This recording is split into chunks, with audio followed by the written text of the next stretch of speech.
place au classico.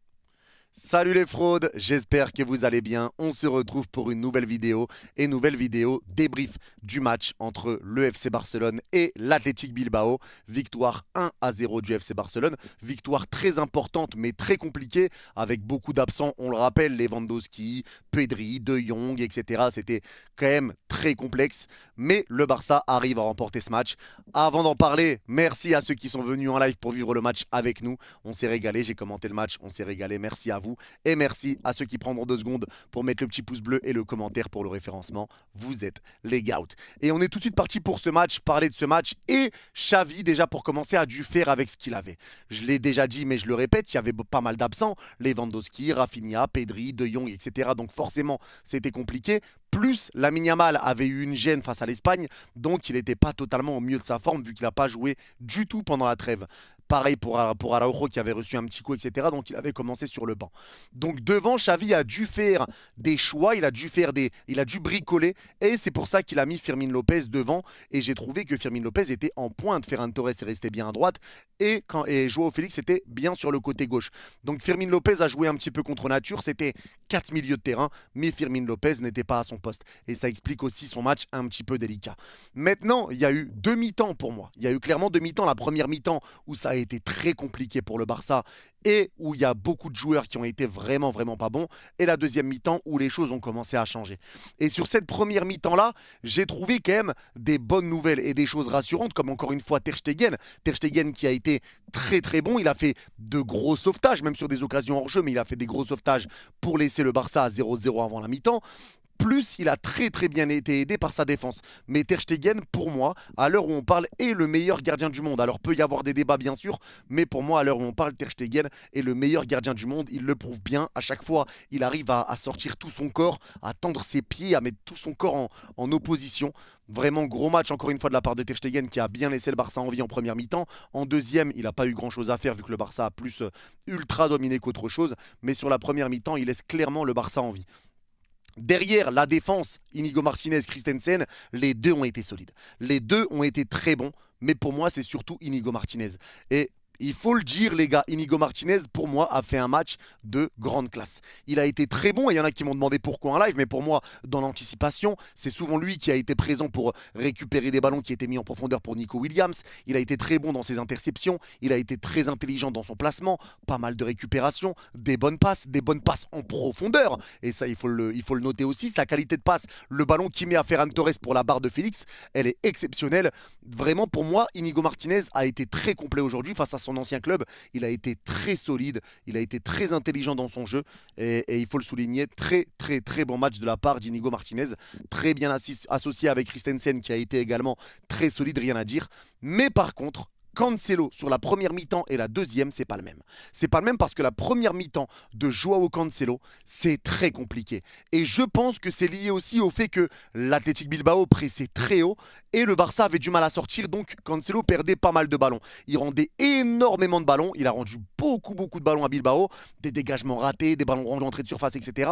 La première mi-temps de Cancelo, il a rien apporté offensivement, défensivement il se faisait manger et dans ses relances c'était mauvais. Donc la première mi-temps de Cancelo, je l'ai vraiment trouvé pas bonne, vraiment pas bonne. Mais c'est lié aussi au fait, comme j'ai dit, que Bilbao a dominé cette première mi-temps. Ils ont clairement dominé et on l'a vu avec le nombre de ballons touchés de Gavi. À la mi-temps, Gavi a touché 17 ballons et c'est très peu pour Gavi. Romeu a complètement eu du mal à garder des ballons. Pareil, lui aussi, c'est dans ses pertes de balles. Il avait touché, il me semble, 40 ballons à la mi-temps. Il en avait perdu 8. C'était vraiment, quand même, c'est un peu compliqué pour Romeu. Mais pour moi, Romeu a besoin du retour de Pedri et de Jong. Parce qu'on le voit, quand le Barça n'a pas la maîtrise de ce milieu de terrain-là, Oriol Romeu a beaucoup plus de mal. Il a besoin d'avoir un De Jong à côté de lui, d'avoir un Pedri à côté de lui, et d'avoir cette maîtrise au milieu de terrain pour vraiment sortir le meilleur de lui-même. Parce que Oriol Romeu, aujourd'hui, dans les pertes de balles, ça aurait pu être cataclysmique pour le Barça. Ça a été un match compliqué pour lui, mais il a déjà montré qu'il était capable de faire de grands matchs aussi. C'est peut-être un match sans aujourd'hui, mais Oriol Romeu, ça a été très mauvais aujourd'hui. Mais Cancelo, première mi-temps, très mauvaise. Gavi, c'est pareil, première mi-temps. J'ai pas envie de dire mauvaise première mi-temps de Gavi, mais pour moi, c'est juste un signe de faiblesse de voir que Gavi a touché que 17 ballons en première mi-temps, surtout quand tu t'appelles le FC Barcelone et que tu as l'habitude de garder le ballon et bien faire tourner. C'est la preuve que le Barça s'est fait manger au milieu de terrain et que ça a été dur pour eux de poser leur jeu. Et il n'y a pas eu énormément d'occasions. À la mi-temps, il me semble que le Bilbao tire 7 fois, le Barça tire 3 fois. Le Barça est vraiment pas dans son match. Baldé, lui, sur le côté gauche, en première mi-temps, a eu pas mal d'impact. Il a encore fait jouer sa vitesse, etc. Dans les récupérations, il était bon. Il a eu des pertes de balles et plus de pertes de balles que d'habitude. Quand il poussait sa balle en touche, poussait sa balle en 6 mètres, des mauvaises passes, des pertes de balles sur des dribbles, etc. Ça a été un petit peu plus compliqué aussi pour Baldé, mais sans être mauvais, bien évidemment.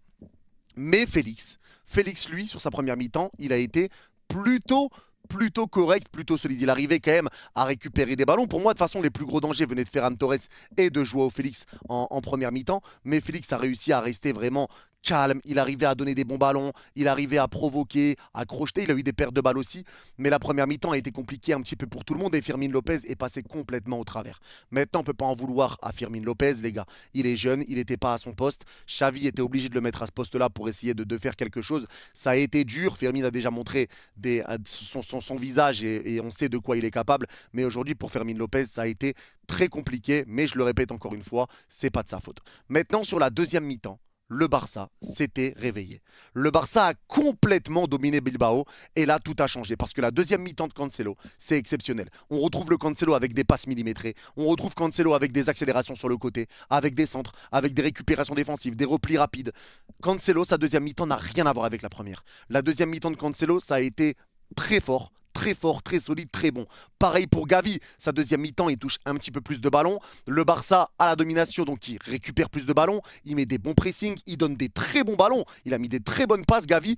Et Gavi, j'ai envie d'y revenir un petit peu parce que moi, Gavi, c'était un joueur où j'avais dit que je trouvais qu'il était un petit peu encore trop hargneux, un peu trop nerveux pour jouer avec le Barça et que ça pouvait desservir au Barça. Mais depuis le début de saison, Gavi, c'est quelqu'un d'autre. C'est quelqu'un d'autre, il fait un début de saison monstrueux. Il remplit vraiment bien son rôle avec les blessures qu'il peut y avoir avec De Jong, etc. Il remplit très bien son rôle et tous ceux qui disent que Gavi est surcoté à l'heure où on parle ne regardent pas les matchs. Ne regardent pas les matchs du FC Barcelone, ne regardent pas les matchs de Gavi. Alors oui, il a ce côté un peu fou, il va prendre des jaunes, il va mettre des tags, des tirages de maillot, etc. Mais là, sur son début de saison, je trouve un Gavi vraiment très bon et il l'a montré en deuxième mi-temps, des bonnes passes, etc. Ça allait beaucoup mieux qu'en première, mais voilà, le step-up, ça a été vraiment pour moi Cancelo sur cette deuxième mi-temps qui a montré un visage qui n'avait strictement plus rien à voir. Gundogan, j'ai été un petit peu déçu aujourd'hui. Il a touché des ballons, il a quand même mis sur ses passes, il a quasiment pas perdu de ballon, il a donné des bons ballons, il a quasiment jamais fait une mauvaise passe, il en a fait une ou deux, j'ai envie de dire, sur le match. Mais Gundogan un petit peu déçu. C'est vrai qu'on s'attendait un petit peu mieux d'Ilkay Gundogan, il n'a pas frappé aujourd'hui. Ça a été un peu difficile, mais en même temps, c'était difficile pour le Barça aussi. Mais vraiment, sur cette deuxième mi-temps, Joao Félix fait un match incroyable. Déjà, sur la première mi-temps, il était bon. Mais sur la deuxième mi-temps, Félix, c'est incroyable. C'est incroyable et il faut le dire, Joao Félix est en train de renaître avec le FC Barcelone. C'est pas le même joueur qu'on a vu avec l'Atlético, c'est pas le même joueur qu'on a vu avec Chelsea. Ça se voit qu'il est heureux et qu'il a envie de réussir à Barcelone. Et Barcelone l'utilise bien parce qu'il faut pas oublier qu'à Chelsea, il jouait numéro 9, c'est pas son poste. Félix à gauche avec le FC Barcelone, dans la protection de balle, dans les feintes de corps qu'il peut mettre sur les adversaires qui viennent le presser, dans les ressorties de balle, dans les passes, même dans la finition, ça va beaucoup mieux. Et sur son duel aérien, les gars, il a eu une occasion sur un centre de Lamine Yamal en fin de deuxième mi-temps, il s'envole et il reste en l'air très longtemps. J'ai l'impression que Félix est en train de renaître et que Barcelone lui fait du bien. Et je pense qu'il a envie d'y rester. Pour l'instant, il est très bon. Il est vraiment exceptionnel. La saison qu'il est en train de faire avec le Barça est exceptionnelle. Donc bravo à Joao Félix parce que franchement, il est en train de m'impressionner. Moi qui disais que je ne le voulais pas au PSG en plus quand ça sortait les rumeurs de Joao Félix. Mais là, avec le visage qu'il est en train de montrer avec le Barça, ça se voit qu'il est heureux, ça se voit qu'il est bien utilisé, ça se voit qu'il a envie de réussir. Donc bravo à Joao Félix parce que franchement le match qui sort aujourd'hui, la passe qu'il met pour le but, le contrôle orienté et la passe millimétrée, il en a mis des passes, hein, il en a mis des caviars, même pour la Yamal qui frappe à côté, etc. Il en a mis des ballons. Mais la passe qu'il met pour le travail qu'il fait, le contrôle orienté, la passe en profondeur pour Djou, exceptionnel. Et Djou, on va en parler, Djou que je viens de connaître, Djou que je viens de découvrir, ce joueur-là que je ne connaissais absolument pas, il rentre, 10 secondes plus tard, il rentre à la 80e, 10 secondes plus tard, il marque, 10 minutes plus tard, c'est l'homme du match. Diou qui met ce but et sans trembler, les gars. Une attitude vraiment dans un angle un peu compliqué. Félix le lance en profondeur. Il récupère le ballon dans la surface. Il met un beau plat du pied. Il tourne bien son corps, plat du pied, etc. 17 ans, jeune de la Masia. Et la Masia, faut en parler. Faut qu'on en parle de la Masia. Tous les joueurs qui sortent de là-bas, c'est impressionnant. On nous parle de Firmin Lopez qui montre déjà des bonnes choses. On nous parle de des joueurs comme Lamine Yamal. Maintenant, Diou, bon après c'est encore trop tôt pour en parler, mais la Masia, le talent qu'a ce centre de formation, c'est une folie absolue. C'est une folie absolue et Xavi a raison de faire confiance à ces joueurs-là. C'est pas tout le monde qui aurait fait rentrer Diou à la 80e d'un match face à Bilbao, un match compliqué, un match très compliqué face à Bilbao où tu fais 0-0. C'est pas tout le monde et il faut souligner ce que Xavi fait avec les jeunes. Il faut le souligner parce que j'en entends dire que Xavi, ouais, il fait pas jouer les jeunes, il n'utilise pas les jeunes. C'est faux. C'est faux, les gars. Même sur d'autres matchs à 0-0, il fait rentrer Lamine Yamal et Firmin Lopez. Et derrière, ça ramène un but de Firmin Lopez sur une passe de Lamine Yamal. Xavi fait confiance aux jeunes qu'il a. Il fait confiance à ces jeunes. Il fait confiance à ces jeunes. Maintenant, il va pas les mettre titulaires, etc. Mais ça dépend les moments, bien sûr. Mais il leur fait confiance. Il leur laisse leur chance. Et aujourd'hui, encore une fois, il a bien fait de le faire. Vu que Marc Diou est rentré 10 secondes plus tard. Il a marqué. Et ça donne une victoire ô combien importante pour le Barça avant d'affronter le Real Madrid. Ce classico qui s'annonce chaud bouillant samedi prochain, on le commentera en live bien évidemment.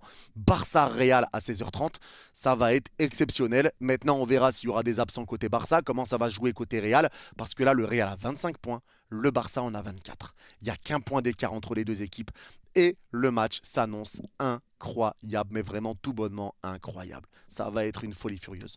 En tout cas, vraiment, on a vu deux visages pour le Barça, comme j'ai dit, en première et en deuxième. En première, il se faisait manger. En deuxième, tout allait vraiment, vraiment, vraiment beaucoup mieux.